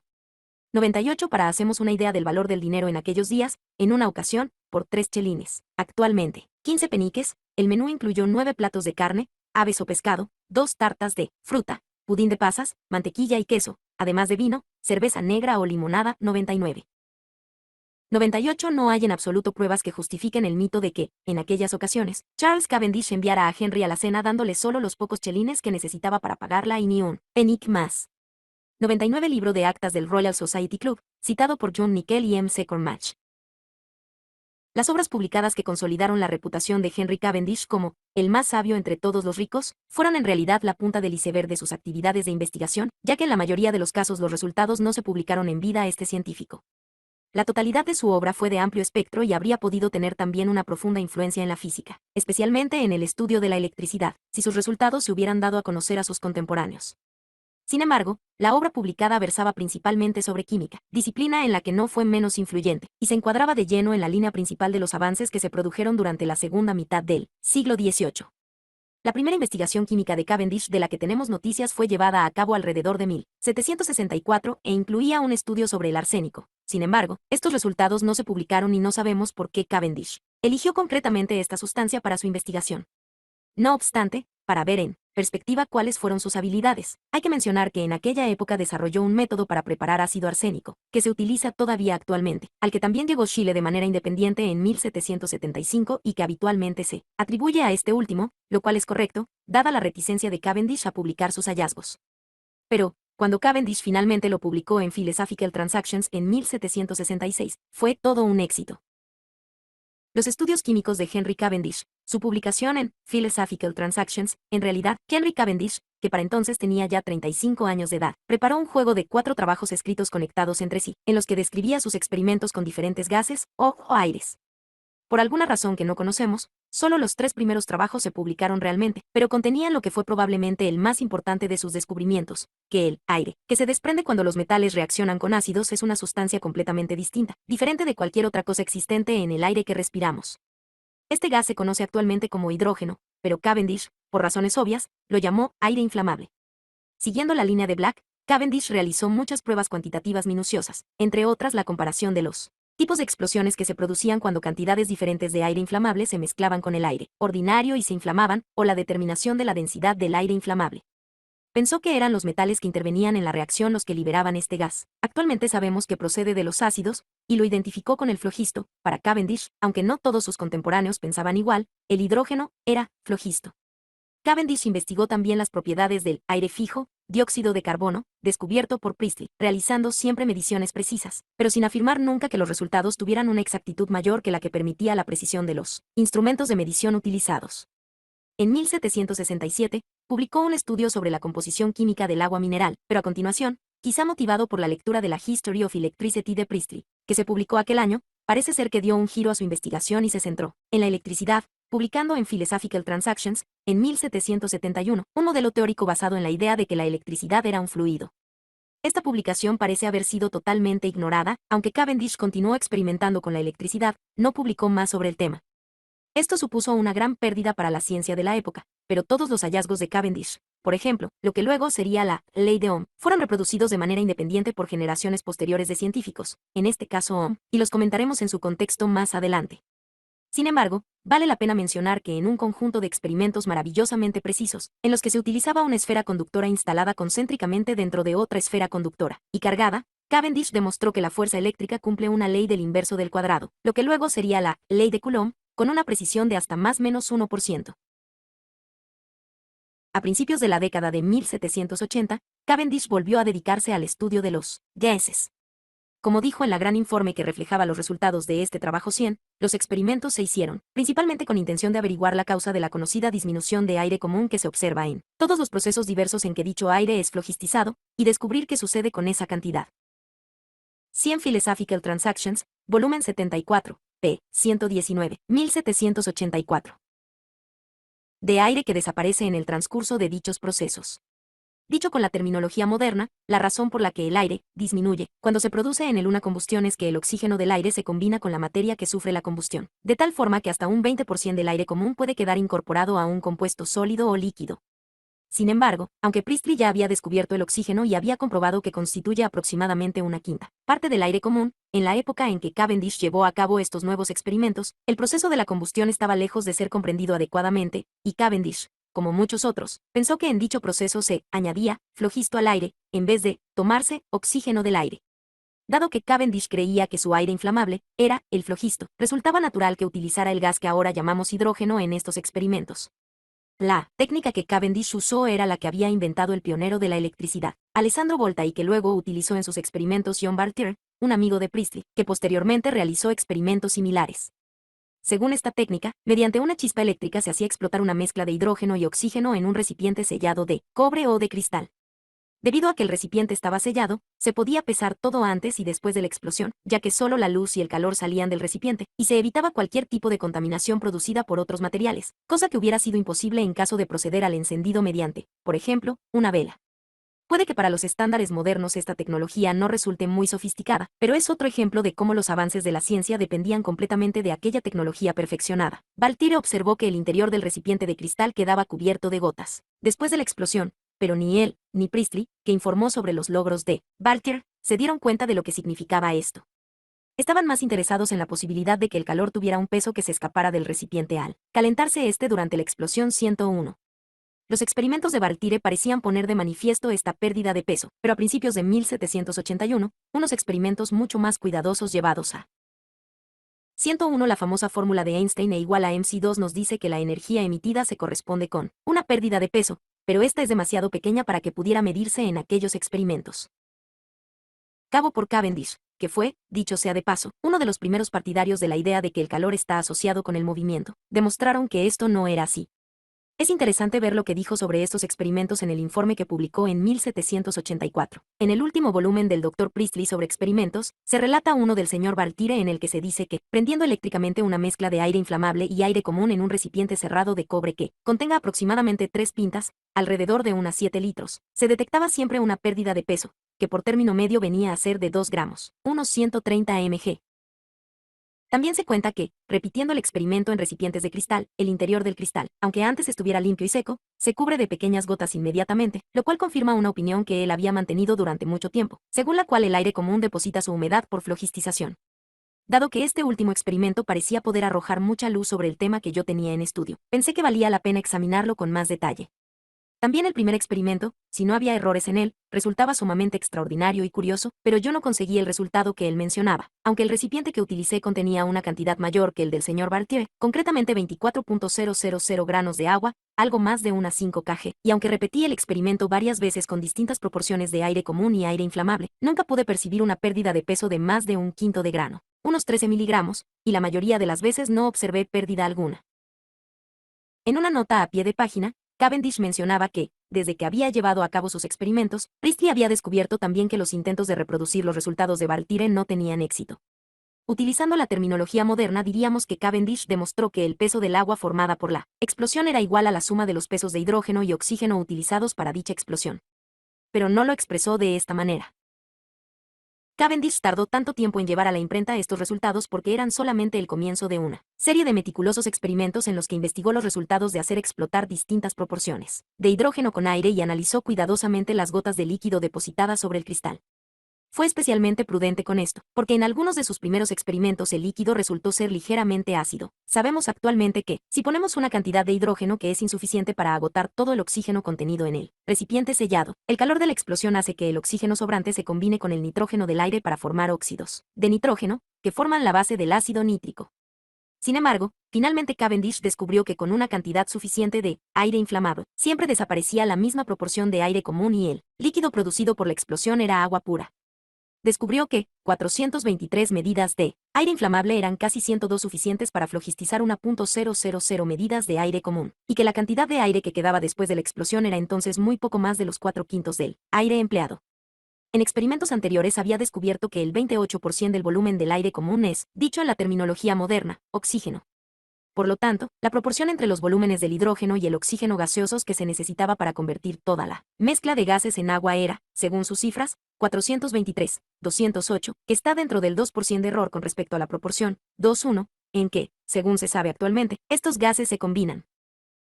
El agua no es un elemento por supuesto, Cavendish describió sus resultados en términos del modelo del flogisto. Incluso explicó de este modo la producción de ácido nítrico a partir del aire flogistizado, que nosotros llamamos nitrógeno, pero su explicación es horriblemente complicada, y no pensó en el hidrógeno y el oxígeno considerándolos como elementos que se combinan físicamente para formar el agua. Pero demostró que el agua no era en sí un elemento y que, de alguna manera, estaba formada por una mezcla de otras dos sustancias. Este fue un paso clave en 102. Cuando utiliza la palabra casi quiere decir, casi exactamente. Las últimas fases de la transformación de la alquimia en química. Desafortunadamente, debido a que Cavendish era tan cuidadoso y minucioso investigando todas y cada una de las posibilidades antes de publicar sus resultados, en la época en que finalmente los publicó, otros estaban ya trabajando siguiendo líneas similares, y durante algún tiempo, se produjo una cierta confusión en cuanto a las prioridades en la autoría de los descubrimientos. En Inglaterra, en cierta medida sobre la base del tipo de experimentos en los que fueron pioneros Volta y Bartier, James Watt llegó al concepto de la naturaleza compuesta del agua en algún momento alrededor de 1782 y 1783, y sus especulaciones, que en ningún caso eran tan completas y precisas como la obra de Cavendish, fueron publicadas también por la Royal Society en 1784. En Francia, a Lavoisier le llegaron noticias de los primeros resultados de Cavendish cuando visitó París en 1783. Charles Platten, un científico que también llegó a ser secretario de la Royal Society, y trabajaba asociado con Cavendish 103. Lavoisier se puso rápidamente a investigar el fenómeno, aunque habitualmente solía ser un experimentador meticuloso, utilizó también una técnica experimental más floja que la de Cavendish y escribió el informe sobre los resultados sin dar crédito plenamente a los trabajos anteriores de Cavendish. Pero todo esto es agua pasada y nadie pone en duda actualmente el papel desempeñado por Cavendish en la identificación del agua como sustancia compuesta, un trabajo que iba a ser clave para que Lavoisier pudiera luego echar abajo el modelo del flogisto y desarrollara una forma mejor de comprender la combustión. Sin embargo, antes de ir a la obra propia de Lavoisier, hay otros dos logros de Cavendish que son demasiado importantes para quedar omitidos en nuestra historia, aunque no forman parte del desarrollo de la química en el siglo XVIII. El primero constituye un ejemplo de lo increíblemente preciso que era Cavendish como experimentador y de cómo se adelantó a su tiempo en muchos aspectos. En un informe publicado en 1785, Cavendish describía experimentos sobre el aire en los que se hacía un chispeo prolongado de nitrógeno, aire flogistizado, y oxígeno, aire desflogistizado, sobre un álcali. 103 fue Blackden quien, por sugerencia de Cavendish, realizó mediciones de la temperatura del mar durante un viaje a América a mediados de la década de 1770 y descubrió la temperatura cálida que tenía la corriente del Golfo. En este proceso se agotaba todo el nitrógeno y se producía una variedad de óxidos de nitrógeno. Como un resultado secundario de este trabajo, Cavendish observó que resultaba imposible eliminar todo el gas de su muestra de aire y que, incluso después de que se hubiera extraído todo el oxígeno y el nitrógeno, quedaba una pequeña burbuja, ciertamente no más de 1/120 de la cantidad de aire flogistizado.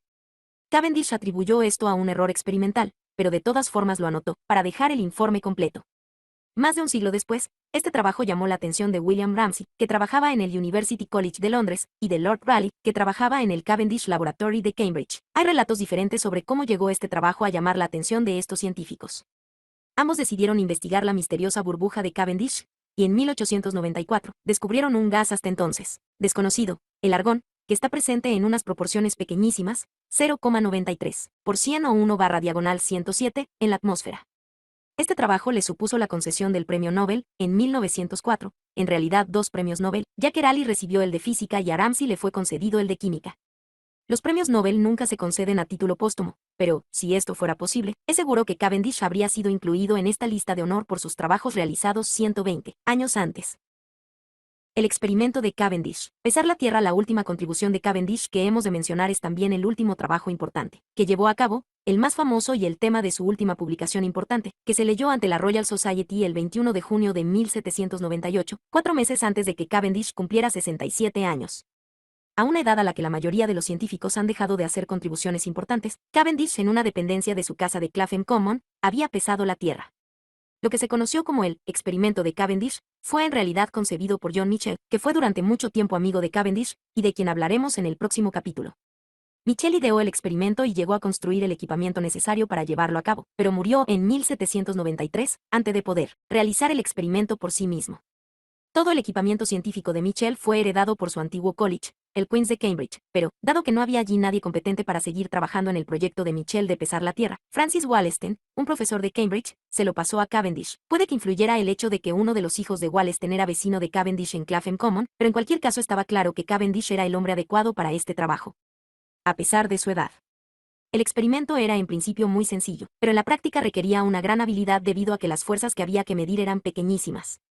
El equipamiento, que Cavendish tuvo que reconstruir en gran medida, incluía una barra de madera fuerte y ligera de 6 pies de largo, unos 183 cm, con una pequeña bola de plomo, de unas 2 pulgadas de diámetro, 5,8 cm, en cada extremo. La barra estaba suspendida por su punto medio mediante un cable. Dos bolas de plomo mucho más pesadas, de unos 130 kilogramos cada una, estaban suspendidas de tal modo que era posible hacerlas girar hasta situarlas a una distancia exacta de las bolas pequeñas, y todo el aparato estaba colocado en el interior de una caja de madera para evitar que su funcionamiento se viera perturbado por corrientes de aire.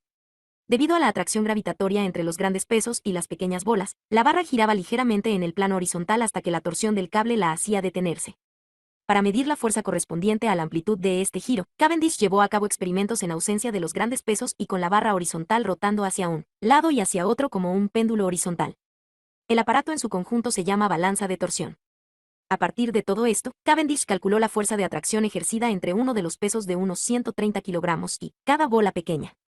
Pero ya conocía el valor de la fuerza de atracción que ejercía la Tierra sobre la bola pequeña, el peso de esta, por lo que pudo calcular la masa de la Tierra a partir de la proporción entre las dos fuerzas. También es posible utilizar tales experimentos para medir el valor de la fuerza gravitatoria, que es un número g conocido como constante gravitatoria. Es para esto para lo que se siguen utilizando actualmente estos experimentos. Pero Cavendish no se planteó este objetivo y no midió el valor de g, aunque a partir de sus datos se puede deducir el valor de esta constante. De hecho, Cavendish no dio en sus resultados el valor de la masa de la Tierra como tal, sino que calculó el valor de su densidad. Llevó a cabo una serie de 8 experimentos en agosto y septiembre de 1797, y 9 más en abril y mayo de 1798. Los resultados, publicados en Philosophical Transactions, 104 daban para la densidad de la Tierra un valor que él expresó como 5,48 veces la densidad del agua. Con respecto a estos experimentos, tuvo en cuenta muchas posibles fuentes de error y utilizó dos cables diferentes, comparando luego los dos conjuntos de resultados. Este valor era ligeramente superior a una estimación que habían deducido unos geólogos un poco antes, basándose en mediciones de la desviación que sufría un péndulo con respecto a la vertical al situarlo enfrente de una gran montaña.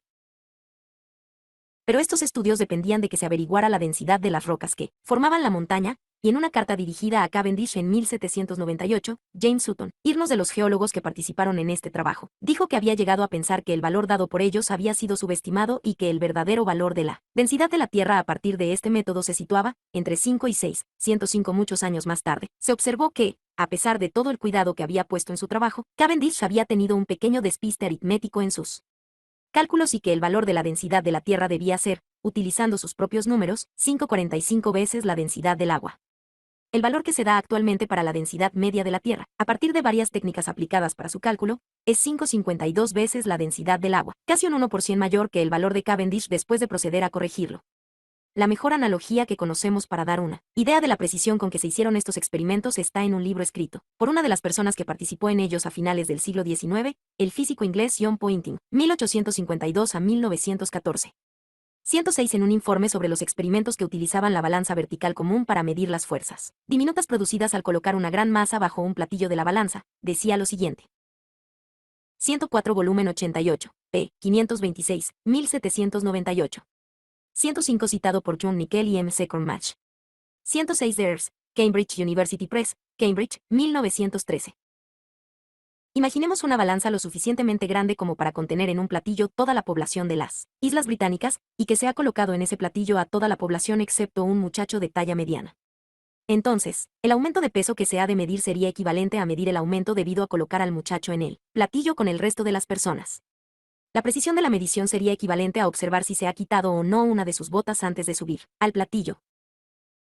Cavendish había sido casi igual de preciso casi 100 años antes. Durante la primera década del siglo XIX, cuando ya pasaba de los 70 años de edad, Cavendish seguía haciendo prácticamente la misma vida que había hecho siempre, realizando experimentos científicos, aunque nada que valga la pena mencionar aquí, acudiendo a sus cenas en el Royal Society Club y asistiendo a reuniones científicas. Se había suscrito muy pronto a la Royal Society, donde formó parte de la junta directiva y se tomó un interés activo por la obra de Humphrey Davy. Murió tranquilamente, en su casa, el 24 de febrero de 1810, después de una breve enfermedad, y fue enterrado en la cripta familiar en la iglesia All Saints de Derby, que es actualmente la Catedral de Derby. Científicos como Black, Priestley, Scheele y Cavendish realizaron los descubrimientos que establecieron las bases de la química como ciencia. Cavendish vivió para ver estos descubrimientos reunidos, en una síntesis que hizo que la química fuera realmente una disciplina científica. El artífice de esta síntesis fue Antoine Lavoisier, el hombre que está considerado como el químico más grande de su tiempo. De hecho, Cavendish sobrevivió a Lavoisier, quien, como ya veremos, murió víctima del terror durante la Revolución Francesa.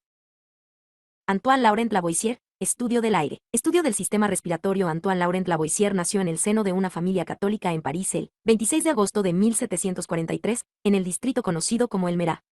Tanto su abuelo, llamado también Antoine, como su padre, Jean Antoine, fueron abogados ilustres y el joven Antoine se educó con las comodidades de un ambiente de clase media. Tenía una hermana nacida en 1745, a la que bautizaron como Marie Marguerite Émilie. Pero su madre, Émilie, murió en 1748 y la familia fue a vivir con su abuela materna, que era viuda, cerca de lo que es ahora Les Halles. Allí, la hermana soltera de Émilie, que se llamaba Marie, se convirtió en una madre suplente y se dedicó por completo a los niños. Antoine asistió al Collège Mazarin, fundado por deseo del cardenal Mazarino, que vivió entre 1602 y 1661, y gobernó Francia durante la minoría de edad de Luis XIV, donde fue un alumno brillante en lenguas clásicas y literatura, y también empezó a aprender nociones científicas. En 1760, la hermana de Lavoisier, Marie, murió a los 15 años de edad. Un año más tarde Lavoisier ingresó en la Escuela de Leyes de la Universidad de París, con intención de hacer la carrera que era tradicional en la familia, y obtuvo el título de graduado en Leyes en 1763, consiguiendo posteriormente la licenciatura en 1764. Sin embargo, sus estudios de Derecho le dejaron tiempo libre para desarrollar su interés por la ciencia, y asistió a cursos de astronomía y matemáticas, botánica, geología y química, en los que participó al mismo tiempo que hacía sus estudios oficiales. Después de terminar su formación, lo que le atrajo fue la ciencia y no las leyes, por lo que pasó 3 años trabajando como ayudante de Jean-Étienne Guettard, 1715 a 1786, en el proyecto de realizar un mapa geológico de Francia, para lo cual tuvo que investigar y recoger especímenes. Cuando hubo terminado este trabajo de campo, Lavoisier tuvo libertad para elegir cualquier profesión que le agradara. Su abuela había fallecido en 1766 y le había dejado la mayor parte de su fortuna, que era lo suficientemente cuantiosa como para vivir de ella. Aquel mismo año, se convirtió en un personaje ampliamente conocido en los círculos científicos cuando le concedieron una medalla de oro que le fue entregada por el presidente de la Academia Real de las Ciencias en representación del rey, por un ensayo que trataba sobre el mejor modo de iluminar las calles de una gran ciudad por la noche. En 1767, cuando el levantamiento del mapa geológico de Guettard había obtenido ya una subvención oficial del gobierno, Lavoisier partió con Guettard, no como ayudante, sino como colaborador en pie de igualdad, a hacer el estudio de Alsacia y Lorena. Este trabajo le granjeó una fama tan efectiva que, en 1678, fue elegido miembro de la Real Academia de las Ciencias, a la temprana edad de 25 años. El modo de funcionar de la Academia Francesa era bastante diferente del de la Royal Society inglesa. La Royal Society era, en sentido estricto, meramente un club de caballeros, sin estatus oficial. Pero la academia fue fundada por el gobierno francés y a sus miembros se les pagaba un salario y se esperaba de ellos que realizaran trabajos de carácter científico para el gobierno, incluso en el caso de que ocuparan al mismo tiempo otros cargos. Lavoisier, que era un administrador muy capaz, tomó parte plenamente en las actividades de la academia durante el tiempo en que fue miembro de ella. Trabajó en muchos informes sobre temas tan diversos como la adulteración de la sidra, el globo de Montgolfier, los meteoritos, el cultivo de coles, la mineralogía de los Pirineos y la naturaleza del gas que emana de los pozos negros. Sin embargo, las indudables facultades de Lavoisier no incluían la precognición, y en 1768 tomó lo que resultaría ser la decisión más equivocada de toda su vida, cuando compró una participación de 1/3 de una FEM, sesión gubernamental para la acción recaudatoria de impuestos. El sistema fiscal francés era en aquella época sumamente injusto, incompetente y corrupto. Muchos de sus problemas se derivaban de la estabilidad que había tenido el sistema político francés en los siglos XVII y durante los 72 años del reinado de Luis XIV, que contó inicialmente con la ayuda del cardenal Mazarino y cubrió el periodo en que Inglaterra expulsó del trono 2 veces a sus monarcas y estos se resistieron a tal expulsión. Después, Luis XV reinó durante otros 59 años, desde 1715 a 1774. Ninguno de ellos tuvo en cuenta la voluntad del pueblo. El resultado fue que ciertas prácticas que podían haber sido aceptables como el orden natural de las cosas, a principios del siglo XVII, como la exención fiscal para los nobles, estaba todavía en vigor durante el último cuarto del siglo XVIII, como reliquias fosilizadas de una época pasada. Este fue un factor importante para generar el descontento que condujo a la Revolución Francesa. En la época en que Lavoisier se hizo recaudador de impuestos, el derecho a recaudar impuestos, tales como los impuestos sobre la sal y los derechos arancelarios sobre las bebidas alcohólicas, se concedía a grupos de financieros conocidos como farm-jazz, titulares de una sesión gubernamental para la acción recaudatoria de impuestos, que pagaban al gobierno por este privilegio, generalmente utilizando capital prestado. Los farm-jazz generaux del rey que es como se les llamaba, recuperaban luego su inversión más un beneficio razonable con lo que recaudaban en concepto de impuestos. Si conseguían recaudar más de lo que habían pagado al rey, podían quedarse con ello. 107 Para poner las cosas todavía peor, incluso los farmyas honestos y eficientes, que había algunos, solo podían obtener los derechos de recaudar impuestos proporcionando a cambios sinecuras a los ministros, a las familias de estos o a los miembros de la familia real, que así sacaban unos ingresos, conocidos como pensiones, a partir de los beneficios de la FEM, sin realizar para ello trabajo alguno. No hace falta mucha imaginación para hacerse una idea de lo impopular que era este sistema entre todas las personas que pagaban impuestos, es decir, todos, menos los ricos. Sin embargo, desde nuestra perspectiva de principios del siglo XXI, hay que echarle mucha más imaginación a la cosa para considerar que Lavoisier no era un mal hombre dispuesto a oprimir a los pobres, sino que sencillamente hizo lo que él consideraba una sólida inversión. Ciertamente trabajó duro para su FEM y no hay indicios de que fuera especialmente severo como recaudador de impuestos, pero, de hecho, era un recaudador de impuestos y el sistema en sí mismo sí era severo, incluso cuando se gestionaba dentro de la ley. Pero, aunque este negocio terminaría en desgracia, ciertamente los inicios fueron buenos, y no solo desde un punto de vista económico. El 16 de diciembre de 1771, Lavoisier contrajo un matrimonio de conveniencias con Marie Pierrette Pauls, que tenía 13 años y era hija de un colega farmyard, el abogado Jacques Pauls. Para resaltar el acontecimiento, el padre de Lavoisier le compró un título de la baja nobleza. Aunque rara vez lo usó, desde entonces se convirtió oficialmente en un de Lavoisier.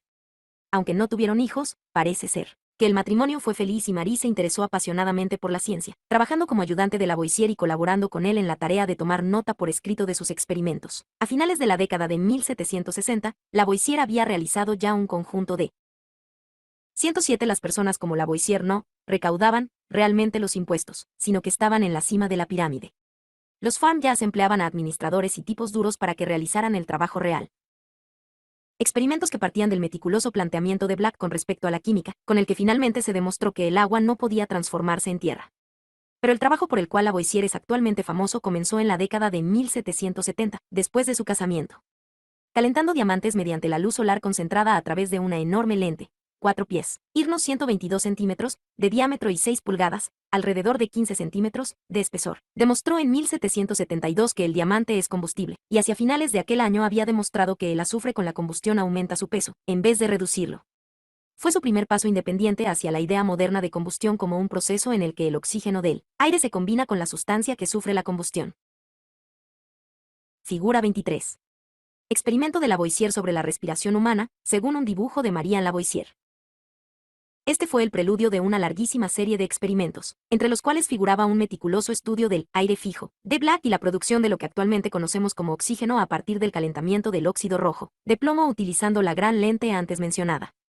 En 1774, cuando todavía no hacía mucho que había descubierto el oxígeno, Priestley emprendió un viaje al continente con Lord Shelburne, y en octubre de aquel mismo año, visitó a Lavoisier en París, donde le notificó sus anteriores resultados.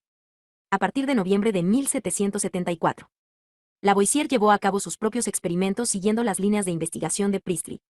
En mayo de 1775, publicó un informe en el que afirmaba que el principio, que se combinaba con los metales durante el proceso de calcinación, formando un óxido, procedía de la atmósfera y era el aire puro, descubierto por Priestley.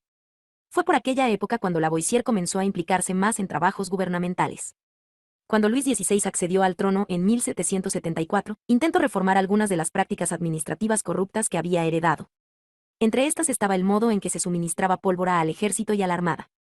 Al igual que el sistema fiscal, este suministro estaba privatizado y era corrupto e ineficaz. En 1775, Luis XVI nacionalizó la industria de la pólvora, nombrando 4 comisionados, uno de ellos Lavoisier, para gestionarla. Lavoisier se trasladó al Arsenal de París para poder realizar más fácilmente este trabajo, que, como todo cuanto hacía, llevó a cabo con diligencia y eficacia, e instaló un laboratorio en el Arsenal. Fue allí donde estableció la superioridad del modelo moderno de combustión con respecto al modelo del flogisto y finalmente, en 1779, dio al oxígeno este nombre, 108 como otros químicos de su tiempo. Lavoisier estaba profundamente interesado por la naturaleza del calor, al que llamó materia del fuego.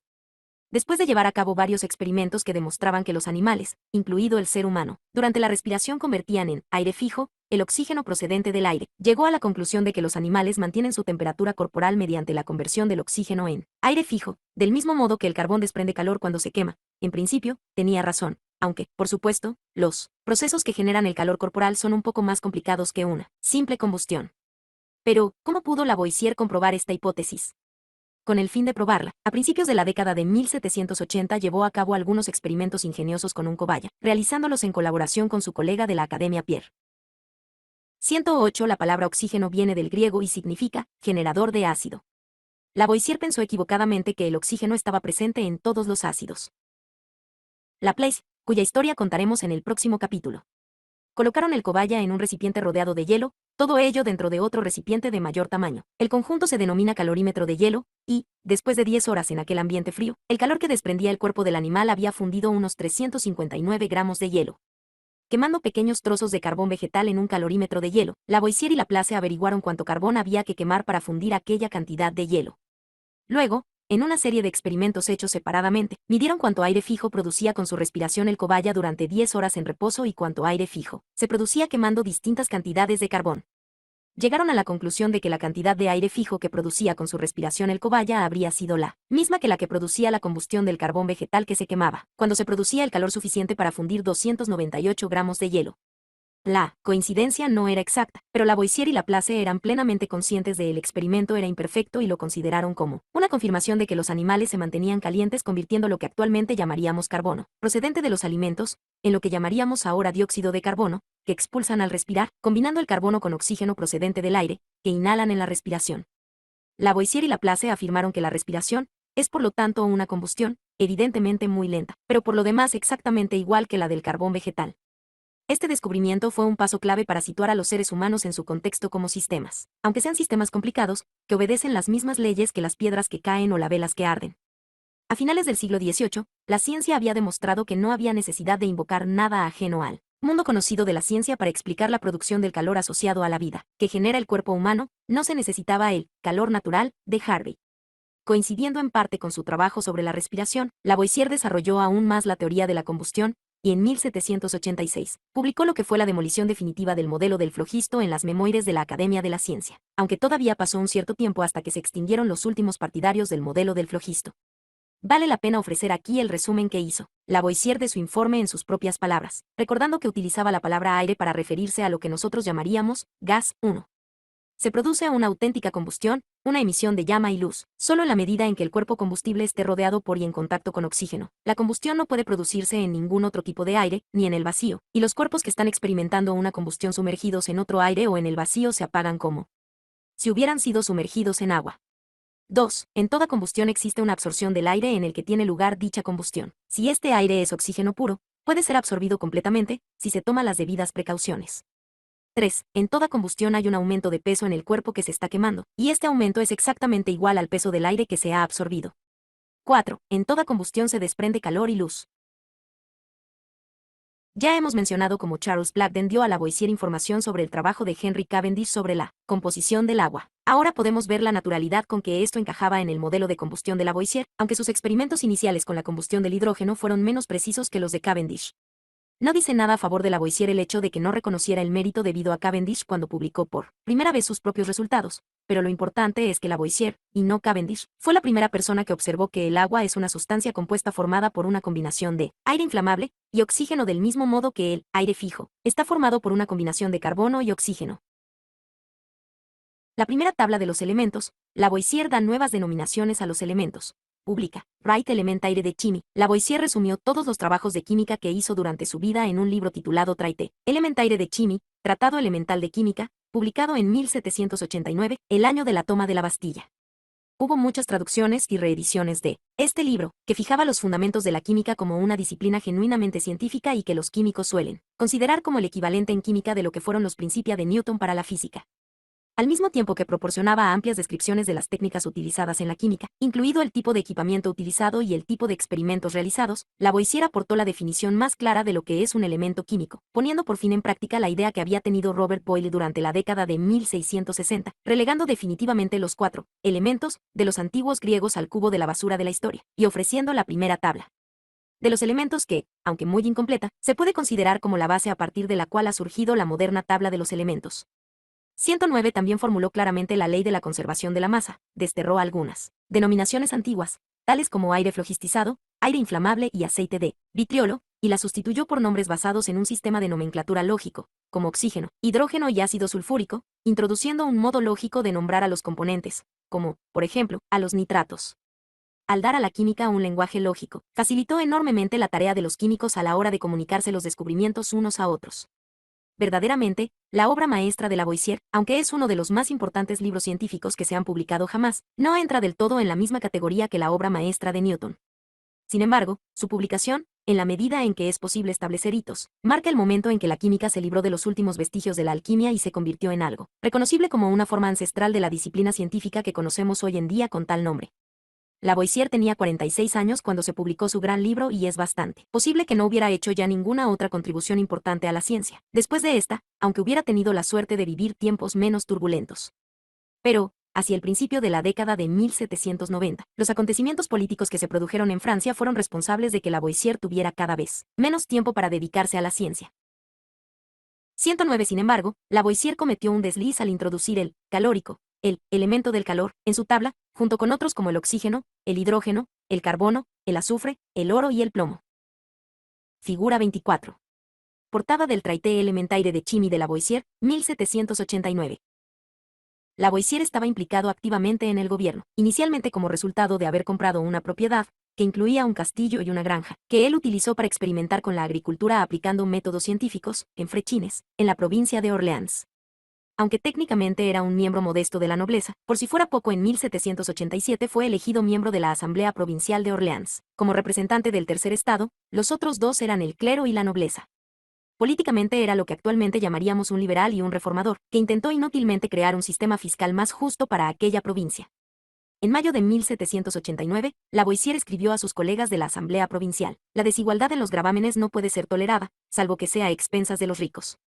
La primera fase del desarrollo de la Revolución Francesa, con una mayoría democrática que parecía controlar la Asamblea Nacional y con el rey marginado, encajaba muy bien con las ideas de Lavoisier. Pero las cosas pronto empezaron a ponerse feas.